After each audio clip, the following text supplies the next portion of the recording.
Telangana assembly ఎన్నికలు దగ్గర పడుతున్న కొద్దీ అనూహ్య పరిణామాలు చోటు చేసుకుంటున్నాయి. పోటీ చేద్దామనుకున్న కొన్ని పార్టీలు చివరి నిమిషంలో మనసు మార్చుకుంటున్నాయి. పోటీకి దూరంగా ఉంటున్నటువంటి ఇప్పటికే ప్రకటించాయి. అయితే అదే బాటలో చివరి వరకు పోటీ నుంచి తప్పుకుంటారనుకున్న జనసేన పార్టీ తాజాగా తెలంగాణ ఎన్నికల బరిలోకి దిగింది. బీజేపీతో పొత్తుతో పోటీ చేయనుంది. మరి వీరిద్దరి కాంబినేషన్ తెలంగాణలో వర్కౌట్ అవుతుందా? ఎన్నికలను గెలుస్తుందా? Let's watch.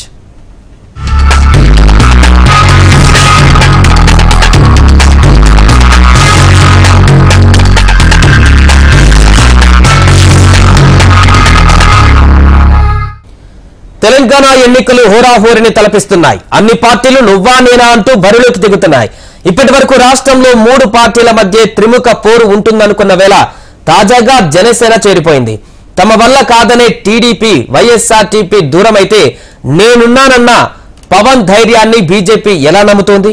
మరి తెలంగాణలో జనసేన పార్టీ సత్తా చాటుతుందా? సేనాని పవర్ పనిచేస్తుందా? తెలంగాణ ఎన్నికలకు సమయం దగ్గర పడింది. గట్టిగా నెలకూడా లేని ఎన్నికలకు రాష్ట్రంలోని అన్ని పార్టీలు తమ తమ వ్యూహాలు సిద్ధం చేసుకుంటున్నాయి. మిత్రులెవరో శత్రువులెవరో తెలుసుకుంటూ పొత్తులను ఖరారు చేసుకున్నాయి. అయితే కొన్ని పార్టీలకు మద్దతు పలికేందుకు కొందరు పోటీ నుంచి తప్పుకుంటే మరికొందరు కలిసి పోటీ చేసేందుకు సిద్దమయ్యారు. అందులో భాగమే బీజేపీ జనసేన పొత్తు. ఎన్నికల్లో 2 పార్టీల అభ్యర్థుల విజయానికి సమిష్టిగా పనిచేయాలని బీజేపీ జనసేన నేతలు నిర్ణయించారు.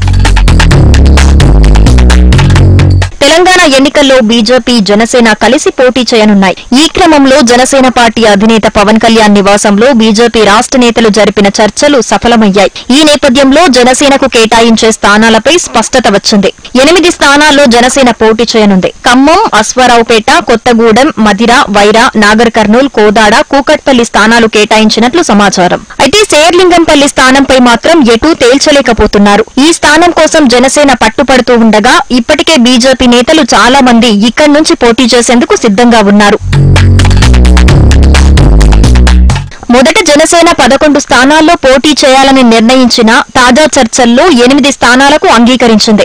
119 అసెంబ్లీ స్థానాల్లో బీజేపీ ఇప్పటికే 88 చోట్ల అభ్యర్థులను ప్రకటించగా మిగిలిన 31 స్థానాలకు గాను 8 చోట్ల జనసేన బరిలోకి దిగుతోంది. ఇక మరో 22 స్థానాల్లో బీజేపీ అభ్యర్థులను త్వరలో ప్రకటించనున్నట్లు ఆ పార్టీ వర్గాలు చెబుతున్నాయి. ప్రధాని మోడీ నవంబర్ 7న హైదరాబాద్ లోని ఎల్బీ స్టేడియంలో పాల్గొనే బీసీ ఆత్మగౌరవ సభకు పవన్ కళ్యాణ్ హాజరు కానున్నారు. ప్రధాని సభలో పాల్గొనాలని పవన్ కళ్యాణ్ ను తెలంగాణ బీజేపీ అధ్యక్షుడు కేంద్ర మంత్రి కిషన్ రెడ్డి, ఎంపీ లక్ష్మణ్ కోరటంతో ఆయన అంగీకరించారు.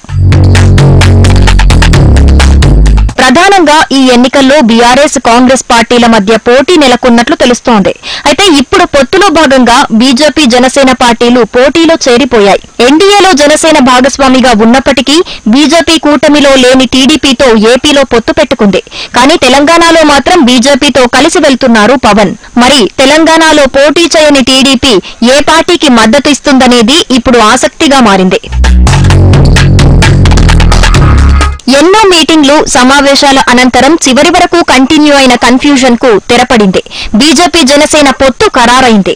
కానీ ఇప్పటికీ 2 సీట్ల విషయంలో ఇంకా ఏకాభిప్రాయం కుదరలేదు. చర్చలు తుది దశకు వచ్చినా ఆ రెండింటిపై స్పష్టత రాలేదు. ముఖ్యంగా శేర్లింగంపల్లి సీటుపై ఉత్కంఠ నెలకొంది.